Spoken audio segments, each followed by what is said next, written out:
Welcome, I'm Karene Lambert-Gorwyn and you are joining me for Lunch and Learn. And today we have special guest Mike. Hello, Mike. Hi, Karen. Pleased to see you. Lovely to see you too. Oh, yeah. And the wonders of modern technology, we are bringing you Lunch and Learn again because we want you to learn something. I'd love more people to know about what Mike does and him to share some of his tips, which he will do later. So if you are watching us live, then please say hi in the chat, and we would obviously love to answer any questions you might have. If you're watching the replay, then hashtag replay. And obviously any questions, we'll still answer those as well. So Mike, so that we can understand, what it is that you do, could you tell us a bit about, what you do or who you work with, etc., so we can have an understanding of what that looks like? Absolutely.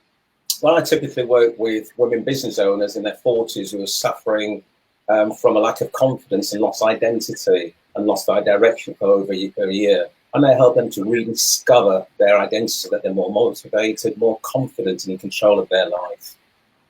Brilliant. And so I think there's probably a lot of people who have lost their identity at the moment, because a lot of us have our identity wrapped up with work. And I know if you're a business owner, you're probably going through that. I was successful and now I might not be. So that may well give people a bit of a hit in their confidence. Have you found things have changed with lockdown, etc., in terms of how people are showing up? Oh, absolutely. Because a lot of people, and it's great through the modern technology like we're using now at the moment in time, and so it's been embraced in the home. So a lot of people, including myself, have been working from home, and I've found a lot of people have embraced it, but there is a percentage of people who are being affected by it, especially if they're being homeschooling for a period of time, and women who seem to be, have taken the brunt of it, wearing lots of hats, cooking, looking after the household, homeschooling, and also trying to work as well. Yeah, it is a challenge. So in terms of, you're talking about kind of people who are taking hits in their confidence. And I mean, I guess we can all have that feeling of I'm not feeling confident, but what kinds of things or words or phrases or something might you be able to recognize in other people if they're perhaps lacking confidence? Usually it's things such as, oh, I'm just concerned about the future. Concerned about, it's usually sort of like financial concerns, or dare I say, in terms of, in business, that term which a lot of people use at the moment in time, the new norm. They don't know what the new norm is going to be, and just that fear of change, because we're creatures of comfort, and just having to change into something that we're not familiar with is a massive dent on people's confidence in itself.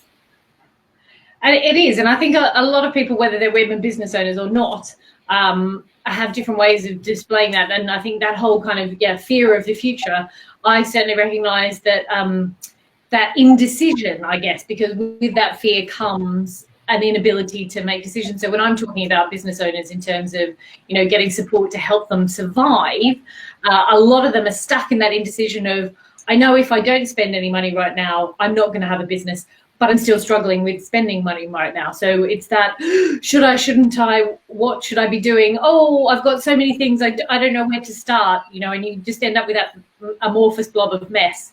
And I'm sure that there are many people who are watching this who have from time to time felt that way. And, you either, and the unfortunate thing about fear and everything else is that it kind of magnifies stuff. So if you're feeling that way, some of us who are lovely and self-aware and recognise that it's things that are going on internally can just carry on. Other people might get super angry, I found. So you get lots of angry people. You're like, whoa, okay. So have you found that in terms of what are the typical ways that when it's gone bad, people kind of react? I think they just shut down, to stop, the things that the coping mechanisms and strategies in which they used to use, because, it's only recently the gyms have started open up and the pubs are open, and football and various other sports are on TV, but, there's no audience participation at the moment in time. So they're having to dig deep or find ways of trying to, thrive and survive. And so that's what I'm finding now at the moment in time, is just that not knowing what to do and how to deal with things, as you say. Yeah. So on that, because I'm sure there's lots. Sorry, Goldie has decided to drop a spiky ball on my foot. That's nice. Well, nice massage at the top of my foot. Yeah. However, a bit unexpected. So in terms of, traditional coping mechanisms, people go to the gym, people might drink, people might hang out with their friends. You have that group therapy session in the pub or something. I'm sure last night there were some boy races going around our area. I was like, where is the football? These people are normally inside. So I'm sure that people would love to hear, perhaps if you could share a tip for a different coping mechanism that you perhaps use with your clients that we could all adapt or adopt, rather than going out and smashing things up or something less destructive. Yeah, there are the typical ones which I've been using over time, which is, exercise, mindfulness, walking, and do something different which lifts your spirits. And planning ahead, put something in the diary, because over a period of time we haven't been able to go out and do various things, but now we are. Even if it's just coming somewhere in the UK, because for many people that haven't been away or haven't had any time off, since Christmas, and that's a long time ago. It's a long time ago, as you mentioned, having support networks. But the number one tip that I generally use is to have fun. Because, at the moment in time, I also say not to watch too much news, because I think it's about 14, 15 minutes of news can really have a challenging trajectory on the rest of your day and put you into a negative mindset. So managing that, but overall, is to have fun. Things like, if you've got a little doggy, it doesn't really matter if it starts to nip your massage on your feet. I know. Because we lost that sense of having fun and doing things to get those lovely endorphins, sort of like going into it. So now we can go out and sort of like get massages, but watch some comedy and do things that we like to do, things that we have done it doesn't cost sometimes to have a huge amount of money, just to smile and have fun. Yeah. And I know, having spent time with you, Mike and I were working together at an expo, and we had a lot of laughs. And I think just finding people that you enjoy their company, that you can have a laugh with, whether that's virtually or now in person, and if you haven't got anybody that you can laugh with, maybe you can watch some comedy, like Mike suggested, because there are some funny people out there. We have the privilege of Eddie Izzard lives around the corner from us, so I watch him getting getting in and out of the time. Getting to come over, and going for his runs, etc. So I'm sure he's thrilled that I'm invading his privacy in that way. But he's out on the street.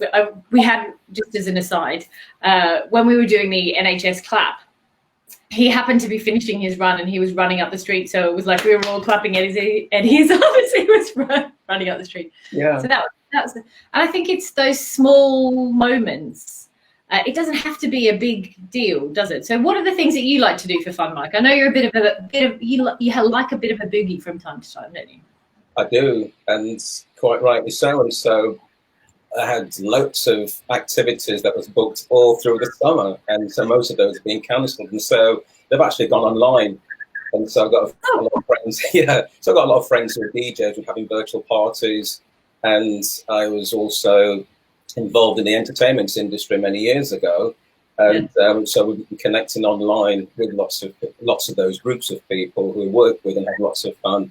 And we're just reminiscing and just talking about the good days and sharing sort of pictures and sharing sort of memories, and also just hanging out with friends and my mum and people, and just and I think that sometimes there is lots of doom and gloom. There's a lot of challenges that we face with now at the moment in time. So if we can go out and just change somebody's life just by instilling a little fun and just getting them out of that negative mindset that they're in, then that's fine. And so that's what I tend to do. And it was quite funny as well, because yesterday I had a client that come in and I've been working with her, and she lost her dad through COVID, recently. So I've been working with her online.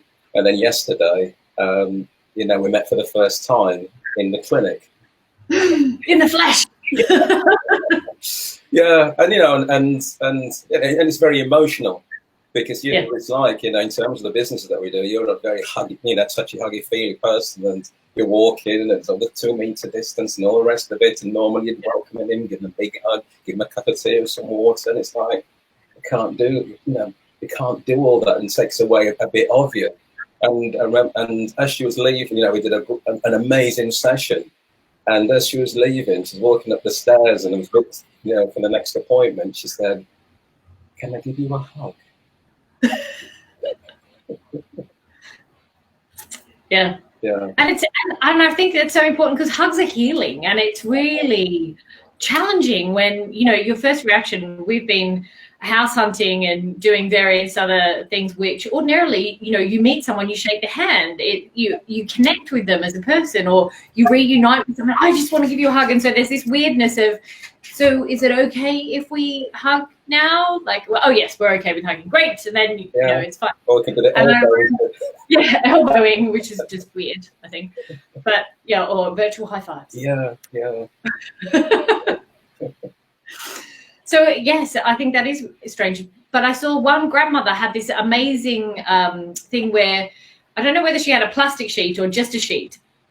I think it might have been a plastic sheet, and with armholes. So she was hugging all of her grandchildren, but she had the protection, and then she could go wash her hands. But it was that whole, but you still got the physical feeling of a hug, but you had like a plastic barrier.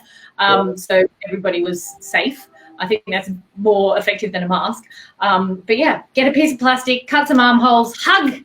I think also, I know that we have to do the social distancing and wear masks and all the rest of it, but if we're close by certain people that we know, 1-2 meters away, just take the mask down. Yeah. So you can see the face, because you're losing so much of the face. You do. So, when you're only talking to somebody like this, when you can't actually see what their mouth's doing, even if there's, you can kind of see a bit of smile. And it's super hard to hit. We were in a restaurant. We are supporting the economy with the whole, eat out to help out.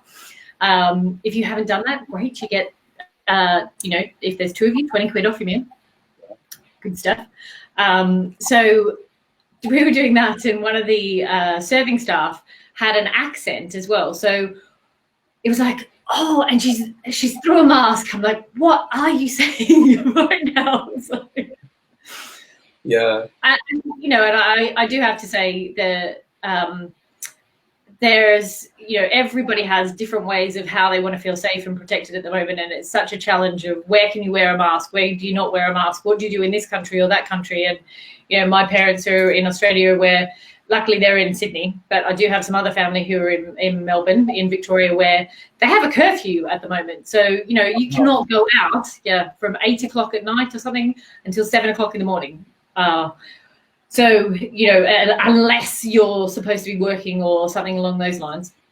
They've instituted a curfew and stuff. So it's kind of gone to the extreme, because people were being stupid, and they were going out when they had symptoms and spreading the love in a not very helpful way.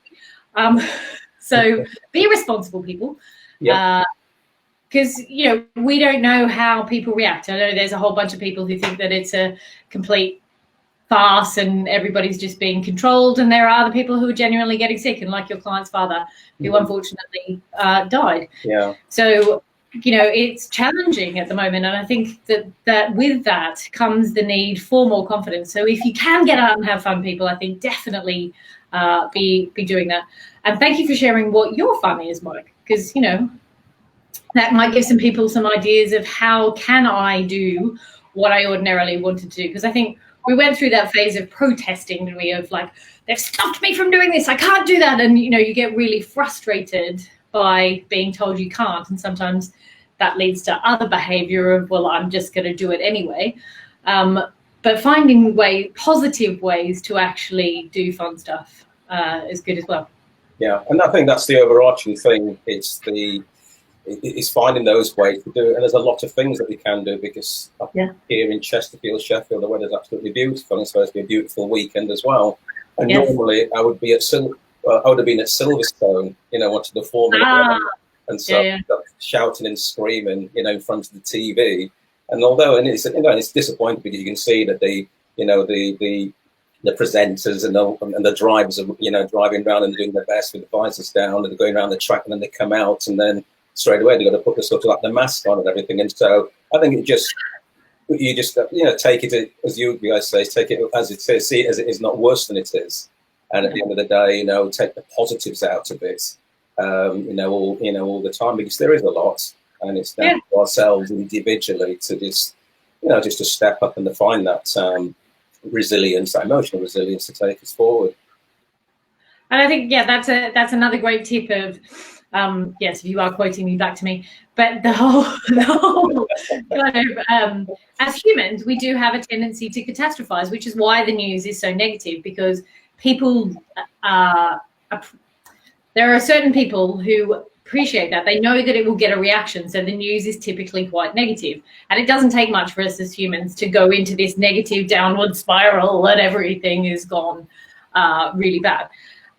And so our natural inclination is to be negative, whereas actually if you just say, this is what it is, and here's how I'm reacting to it. I know Myra and I have lots of conversations about, that nobody can make her feel anything. They can say stuff, she can feel stuff, but it's her, and sometimes it's hard not to feel negative about people being mean or people saying things that are weird or whatever. But, and we talk about that in the context of reading books and stories, so it's not always happening to her, just to reassure the watching audience. But, in talking about those things, it's kind of like, can you see how that character didn't have to react that way, or they didn't have to get angry, or they didn't have to be upset, but they chose to be upset. Something happened, and then, and similarly, we're reading lots of strong female lead books, and that whole kind of concept of see how they could be strong, how they could find a way to do something, how they could be resilient and step up and do stuff. At the moment, we're reading a dragon book, which has all female. You can only be the queen of your tribe. Well, they only have queens. They don't have kings. That doesn't exist. So unless you're a female, you don't get to lead the tribe, which is pretty cool. Except it has led to some sisterly rivalry, shall we say? Yeah. But really interesting story. I'm happy to put it in the comments if anybody wants to know. No, I'd be happy to know. I'd have to ask. Can I ask you a question? Yes. Yeah. You've heard lots of my tips. What have you got a cool tip that you want to share with people? For confidence, Yeah. So I think the Amy Covey kind of stuff, I don't know whether any of you watch a TED talk about power postures. So if you're particularly feeling really lacking in confidence, I mean, smiling's got to be the first one, right? Just smiling, even to yourself, and just kind of smiling and thinking of all the good things, that can just give you a bit of boost to go, you know what, it's not really that bad. I can do it. And then if you need a bit more of a boost, I think then you kind of go into some power postures, because so standing with your hands on your hips or adopting your Superman pose, arms, sorry, we've limited screen. But if you've got your arms up in the air and you're doing that and you just stand there for a couple of minutes, just breathing and grounding, you can then just feel so much better in yourself. And I think that a lot of lack of confidence comes from you just not being in your body to be out there and feeling confident. Because I know if my hair's not right, or I'm not wearing the right outfit, or any of those sorts of things, it can really impact how I then come across. So, presenting, I wouldn't be doing that without a jacket. And it was funny, while we're mentioning clothes, while we were away on holiday, I was wearing more casual clothes, as you would expect, and then I was cold, so I put on a suit jacket, and I turned into Miss Do, and Chris is like, oh my God, you cannot be wearing these clothes on holiday. You turn into a totally different person. And I do think that is, these are the secret tips that we do unconsciously. We do these things of, I wasn't even appearing on a webinar that I was supporting Chris with, and I still put lipstick on, just in case. I've got some on as well. Exactly. I'm wearing perfume because you can't even smell me, but it's if I feel nice and smell nice, and we should have smell-o-rama. I'll send you some, Mike. Okay. But that concept of if you feel good about yourself, you're going to show up differently in the world. So and doing fun things and being happy and doing what feeds your soul and stuff is so important to you just showing up in a different way. And I know that And that's why people like you are so important, because I know that that's not always possible for people to achieve by themselves. So I think it is really important, if you've tried all of these things and you still are, not making progress, then there's some very real barriers that happen physiologically, etc., where people like Mike can support you in achieving a better life. Like you said, you ultimately work with people so that what happens after working with you is everything that they actually want. Absolutely. And I think also, in terms of where I get my energies from, is from my support networks. And one of the biggest support networks is you guys. Oh, thank you. Because obviously that's one of your core values in terms of having fun. Yeah. And I think one of the big things, I suppose, over the lockdown period, has been able to connect with yourself, Chris, and all the other people within the organisation and the Facebook group and everything like that. And it's been a godsend to sort of have that, because I know many people in business. Okay, I'm a member of BNI, it's slightly different, and lots of other sort of support networks, but people then talk to me and say, how come you're smiling and laughing and giggly and funny and being able to go through it in terms of what you're going through there as well? Where do you get your support from? And so you guys and others are part of that support network, to keep that energies up. And I think if we come down up doing things, it's quickly onto us all. Yeah, and the community is so important. And if you, and I'm hoping that people in joining this group and obviously watching you live, and if you're watching Mike because he's shared you somewhere other than our main group, then come back and join our group, because we are very supportive. We are occasionally, at least I find myself funny, but we've set up a group of supportive people who are there just to make each other feel better. And, and sometimes feeling, supporting people is a bit of tough love from time to time. I have to admit that occasionally there is some tough love that comes out. However, it's to move people forward. And if you've got that community and group of people around you, it's super important, because some people have such a supportive community that it keeps them stuck. And I think that's the tragedy, is that people feel that they're surrounded by loving, supporting people who actually never support them in the right way. They support them to keep them where they are. They don't support them to move them forward. And that's why Chris and I, we created the Heart Centre business and created the community, because we knew that as alternative practitioners, expert businesses, it's really hard doing stuff by yourself. You can have all your family and friends, but sometimes they just don't get it. So find a group of like-minded people if you don't already have one, and hold on to them, because it's so important to have that. So thank you for sharing that, Mike, and the impact it's had on you. I'm very touched. So we hope, not literally, but maybe next year. Exactly.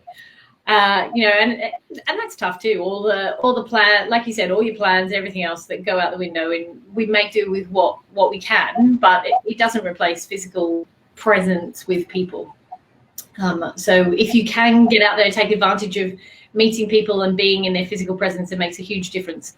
Maya yesterday was saying, bless her, she breaks my heart sometimes, but she was going, I never understood what a gift it was to not have to question whether I could touch somebody. And and she said it's really hard, Mummy, even when we're now meeting people, to not know whether, can I touch them? Can I not touch them? Am I allowed to be close to them? Am I not? Is this a okay person? Is it not?